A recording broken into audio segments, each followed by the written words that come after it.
ఈ వ్యక్తి పరిగెత్తుకుంటూ వచ్చి కారు డీజిల్ ట్యాంకుకు బొక్కని వేస్తాడు. వెంటనే ఆ కారు ట్యాంకు నుంచి డీజిల్ కారుతూ ఉంటుంది. ఈ వ్యక్తి బయటకు వెళ్తూ ఉంటే వాళ్ళ నాన్న అతన్ని చూసి నువ్వు కారు కింద ఏం చేస్తున్నావు అని అడుగుతాడు.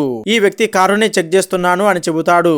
ఆ వ్యక్తి అతనితో ఈ కారుకి ఫిల్టర్ ని తొందరగా మార్చు అని చెబుతాడు. ఈ వ్యక్తి సరే అని చెప్పి కారుకి ఫిల్టర్ ని తీస్తూ ఉంటాడు. ఈ వ్యక్తి డీజిల్ వాసన ఎక్కడ నుంచి వస్తుంది అని అడుగుతాడు. ఈ వ్యక్తి చెబుతాడు ఇప్పుడే కారుకి డీజిల్ పోశాను అందుకే డీజిల్ వాసన వస్తుంది అని చెబుతాడు. ఈ వ్యక్తి సరే గాని నువ్వు తొందరగా ఫిల్టర్ ని మార్చు అని చెబుతాడు.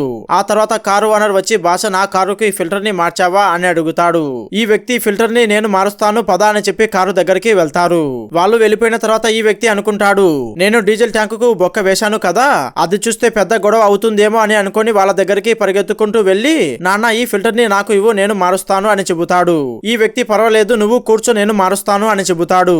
ఈ వ్యక్తి నేను మారుస్తాను ఇవ్వు అని చెప్పి ఫిల్టర్ ని తీసుకుని వెళ్తాడు. ఆ తర్వాత ఈ వ్యక్తికి హార్ట్ అటాక్ వస్తుంది. ఈ వ్యక్తి అతన్ని పట్టుకొని మీ నాన్నకు హార్ట్ అటాక్ వచ్చింది తొందరగా రా అని చెబుతాడు.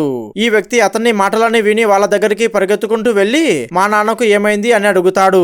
ఈ వ్యక్తి మీ నాన్నకు హార్ట్ అటాక్ వచ్చింది అని చెబుతాడు. ఈ వ్యక్తి నేను తొందరగా బండిని తీసుకుని వస్తాను అని చెబుతాడు. ఆ వ్యక్తి నా కారు ఉంది కదా కారులో వెళ్దాము అని చెబుతాడు. ఈ వ్యక్తి చెబుతాడు ఈ కారు ట్యాంకుకు నేను బొక్కని వేశాను ఈ కారు పని చేయదు అని చెబుతాడు. ఈ వ్యక్తి పైకి లేచి మీ నాన్న ఇంకా లేడు చనిపోయాడు అని చెబుతాడు. ఈ వ్యక్తి చాలా బాధపడుతూ ఏడుస్తూ ఉంటాడు. ఫ్రెండ్స్ ఈ వీడియో మొత్తం చూసిన తర్వాత మీకు ఏమనిపించిందో ఖచ్చితంగా కింద కామెంట్ చేయండి. అలాగే ఈ వీడియోకు ఒక లైక్ చేయండి. Thank you friends.